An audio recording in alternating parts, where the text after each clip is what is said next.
Everything feels really high stakes right now because there's pressure all around us. Is that expected? That's what I'm going to talk about today. Welcome to How to Get What You Want. This podcast is for driven women ready to claim their goals and navigate their careers with clarity and confidence. Join me as we explore real stories, tools, and strategies to help you steer your career exactly where you want to go. Let's get started on helping you get what you want. Hey, welcome. I am so happy that you made the choice to be here today because I'm sure you're feeling it. I'm feeling it. Everyone's feeling it. There's a lot of pressure right now. And I think it's important that we talk about it and think about how it affects every situation, because really when we have pressure, whatever that is, it creates situations that were normally low stakes for us. It brings it up a notch so that everything starts at high stakes.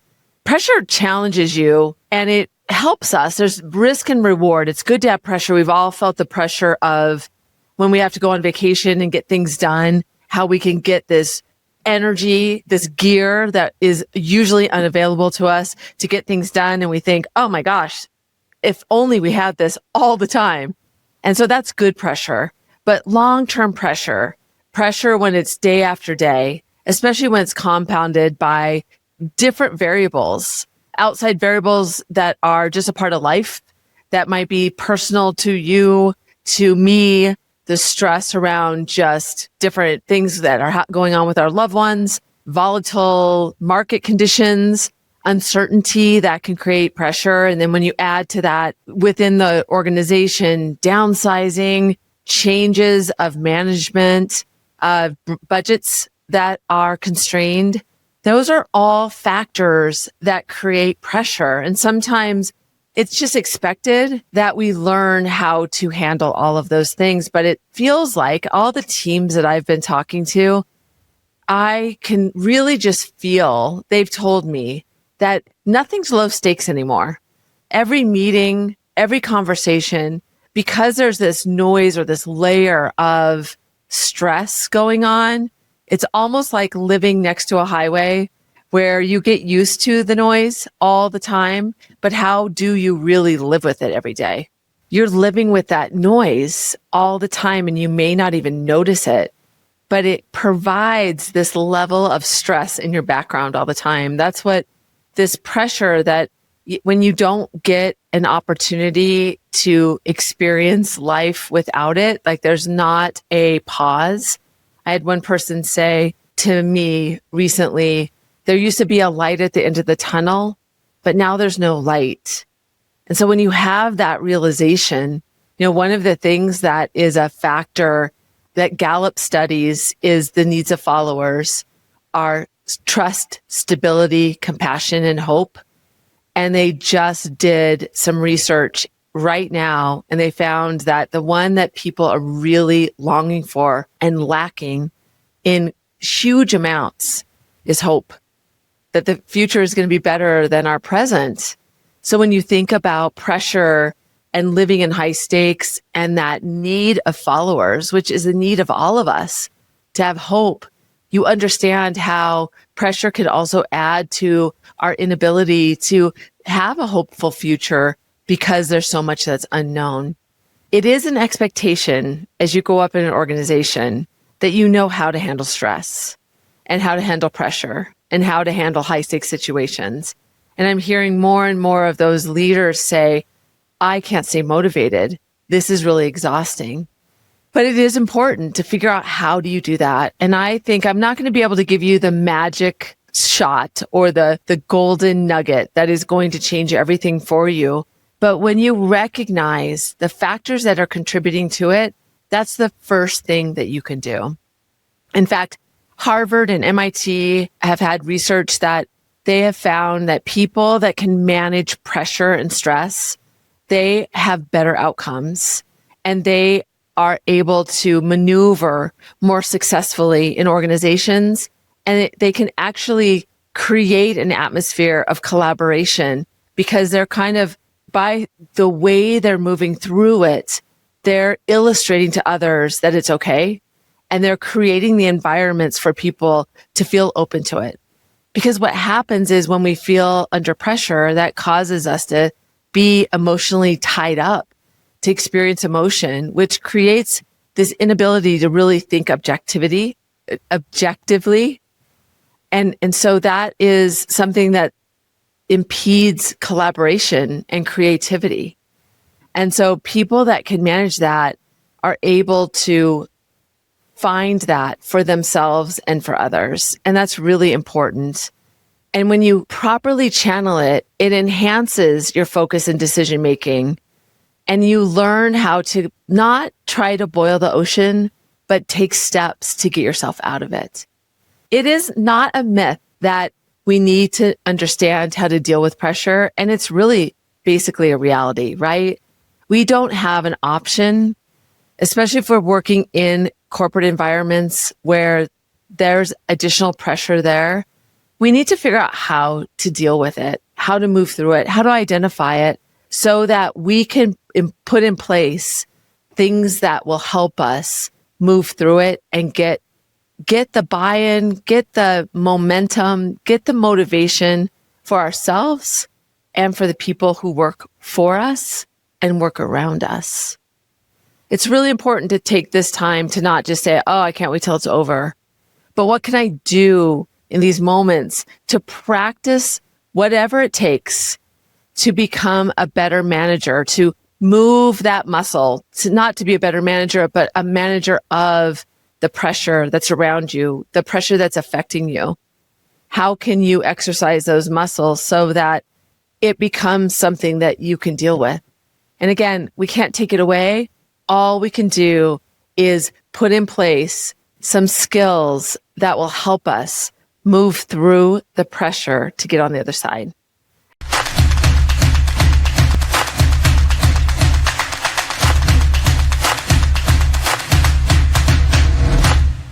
When I talk to teams about high stakes situations, it's really interesting. The aha they have is that high stakes moments are really personal. Some of the things we talk about are when you send out an email distribution to a big group. There'll be people in the room, they'll say, oh, that's low stakes for me. Oh, that's high stakes for me. We even talk about a scenario of returning a pair of shoes that you just bought. And it's so interesting that in that room, people will disagree about whether that's high stakes or not. Some people will say that is absolutely high stakes for me based on the way I was brought up, the culture I came from. Other people are like, why wouldn't you return them? That is just a no-brainer for me. So high stakes, when you think about those moments of time, are very personal to all of us. And I have a client who really experienced that. She was responsible for a project that went across a few organizations, and it was really challenging for her. It was high stakes for her because it would mean leading some tech people, some operations people, some people that she didn't really have a foundational relationship with, and get them all to collaborate together and get them to agree and get them to attend meetings. So it was a really high stakes situation for her to be managing this project. There was a lot of factors that were getting in her way just from a mindset perspective about being nervous and essentially imagining all the problems that could go wrong.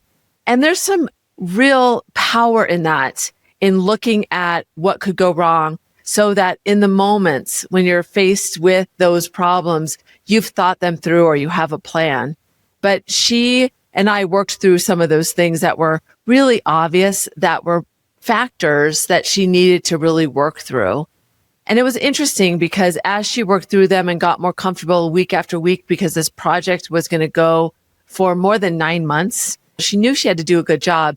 And that added to the fact that it was high stakes. The fact that the success of it was really reliant on her ability to lead that team through, that there'd be eyes on it along the way. And, there's always things that you can prepare for, like any good negotiator would, to think about the dynamics of the room, the obstacles that will get in your way, the things that you can anticipate so that they don't put a halt to everything. But of course, like so many projects right now with so much pressure, the budget got constrained about halfway through. She was 4 months through this 9-month project, and she got word that the budget was going to be pulled, at least half of it. And that just added to that pressure for her. It was almost like in those days when she first got the news before she went to the team, she couldn't see clearly. She was worried about how everybody would react. How would she manage through it? How could they do it with less budget? They already felt like it was tight already. So even before she moved into it, in terms of communication and how to position it to the team, how to take the questions that they would be giving her, and then are there opportunities for her to negotiate? Who could she talk to? Where could she get budget from elsewhere? It was interesting just to watch her inability to function, to be honest, because it was almost like she already had a weight on her shoulders, and then there was just more and more weights that were added to it that inhibited her to even figure out how to move through. It caused her to not sleep well, to worry more, to be really short with the people that she lived with. It was affecting everything. So she got through it, and she had to learn how to communicate, and she found some budget. She squeaked by with pulling budget through the executive sponsorship that helped her. She was able to find a way, and she even was successful in helping the team understand and getting their buy-in, because she knew that people are more likely to be bought in if they feel a part of the solution. So she had to take a few days when she first got the news and then go to the team and talk about it. And what could they do? What different paths could they take? And she was amazed, even though they ended up finding the budget in those first few days, because she'd built a great team environment where people felt comfortable, psychologically safe to talk. They found solutions that they didn't realize were available to them, pathways that they could potentially take, and they were going to do it together. So in this case, pressure really worked in her favor in some ways, even though it got her completely sideways. She learned so much from that. She learned that when all of those things happen, to not get so consumed by it that you can't see forward, to bring people in when you feel so much pressure that you're not able to move. She really built that muscle for herself in the future. She took time to reflect on the success of it. She did get to the finish line. She did get the team to deliver the product that they were building. They were able to pull in that additional budget money to get there, but they also used their collective creative pathways to find a way forward. That's what good pressure does. She hit a roadblock, but she used the resources around her to get through. And she now has that muscle memory that she can use in the future to think about, okay, this is high stakes. This is even higher stakes for me now. These are the things that are getting in my way. And being able to identify what is the core of that. When she first started, the core of it was her emotions, her nervousness to pull the teams together. Then when she got the news of the lack of budget, it was the pressure of having to tell the team, her disappointment that was hers, but would they feel disappointed in her that she wasn't able to keep the budget? She felt personally responsible. And so we add to it because of our responses. And that's why it's so important that we learn how to identify in the moment so that we can recalibrate, so we can get our confidence, so we can get our clarity in order to move forward in a way that may be different than our plan, but in a way that we can get to the best possible solution and manage the stress and pressure along the way. I'm so glad she gave me that great example, because I think it really illustrates that it's something that we need to learn to live with, because it's not going away entirely. And it's a great way to learn how do you build that strength for you, those muscles, so that you can be the best stress / pressure fighter that you can be.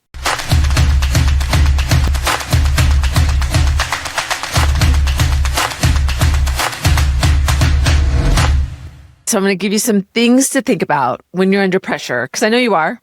I know that we all are. So how do we move through it? And the first tip is to think about and be able to label for yourself. I'm under a lot of pressure. This is a really high stakes situation for me. I need to understand that. And what that does is it allows you to recalibrate yourself, to think about what are your needs to get yourself through this, and allow that help to happen. So when you recognize that you're under a lot of pressure, you're feeling overwhelmed, maybe instead of looking at it as such a big problem that's so insurmountable that you don't even know where to start, if you get somebody from the outside to help you look at it differently, help yourself see it for what you need to do so that you can start to put together a pathway of how you need to get through it. And maybe it's related, like the story I told you with my client, where it was related to a project, which made it really tangible for her to say, oh my gosh, this is adding to the stakes of this project. It was already high stakes. Now it's heightened more. I need to be really mindful about how I maneuver. That's the first way to understand so that you don't flounder. When we're under pressure, it's really easy for us to get sucked into doing something that's not going to move us forward because it feels good to feel like we're making progress. And it might be like being on a treadmill where we're not really making any progress. We're just moving forward. So taking the time to label and understand this is a moment in time that I need to be very intentional. The second tip is to embrace a growth mindset. Under pressure, we tend to not see the options around us. We don't see a different pathway. And what happens is that creates a scarcity mindset for us, meaning we only have one path. What are we going to do? A growth mindset allows you access to seeing the possibilities. So somebody that has a growth mindset might turn the table for themselves and say, what can I learn from this? How can I challenge myself to get through this in a way that I'm going to learn from it? And almost see it as an experiment for yourself, an opportunity for development. When we have a scarcity mindset, we do not see possibilities. When we see a growth mindset and we ask those questions, it literally opens us up to seeing different pathways. So it all starts with our mindset and what we choose to do in those moments. For you, maybe it is making space in your day where you're able to identify what of my day feels really high stakes for me, or where is the pressure, so that you can consciously ask yourself those prompts. How can I look at this differently? What can I learn from this? So that's the second tip. Oh, I know you're not going to like the third tip because it's so obvious that I know that people put it on the bottom of the to-do list or the priority list, and it's self-care. And I say that jokingly, but I say it very seriously, that whether it is when you identify a moment that's filled with pressure, that feels high stakes, what can you do to give your physical self a break? Can you meditate? Can you take a moment to grab a piece of paper and just journal about it so that you can get yourself in a different place? Can you just take some time to breathe? Take a walk around the block? Just doing something. Sometimes I run up and down my stairs. I challenge myself to do it 10 times. And I laugh at myself because it's ridiculous. And that adds to the relief of it. We know this. We know that it's important that we take care of ourselves, but we take care of everybody before we take care of ourselves, right? We do. I know that that is the case. So what can you do? And it's even listing those things that are your stress relievers and putting a sticky on your computer to say, okay, I feel really high stress, high pressure right now, high stakes, I'm going to look at my list and I'm going to do one of the things that my past self told me I needed to do. That's one way to really get yourself focused on that. So the 3 tips are to identify the moment, label it, understand that you're in high pressure, high stakes. You need to be very intentional. The second is to watch your mindset. How do you practice a growth mindset? How do you say, what are the opportunities here? What will I learn? How can I see this differently? And the third is self-care. The one that we put off, the one that we don't prioritize. Rethink about what are those things that can alleviate the stress for you. Don't let a glass of wine be one of them. That's a note to self, just so you know. That's probably not the best way. But other than that, anything you want to put on your list, it's good to go.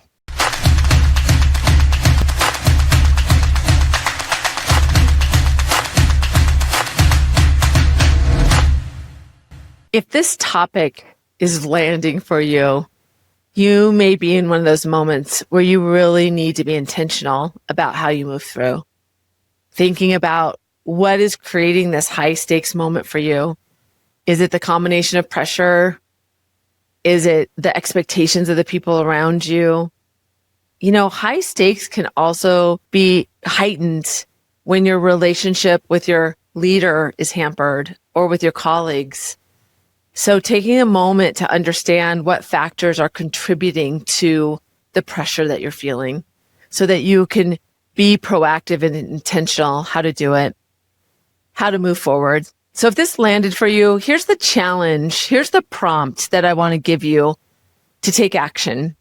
What high stakes situation have you been avoiding or dreading? That's maybe a better word.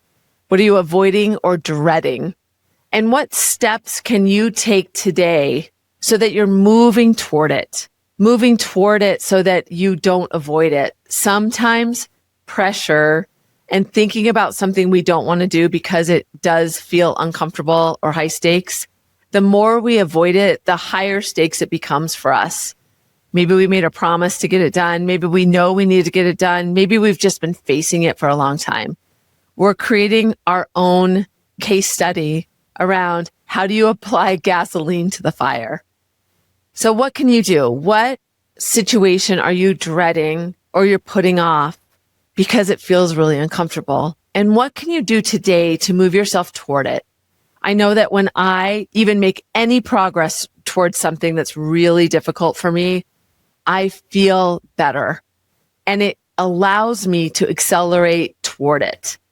So doing that is really important. It makes me think of Rory Vaden tells a story in his keynotes about the difference between cows and buffalo. And his whole point is about procrastination and putting things off. And he said that what cows do is they know the storm is coming and they just stay put and the storm slowly passes them by.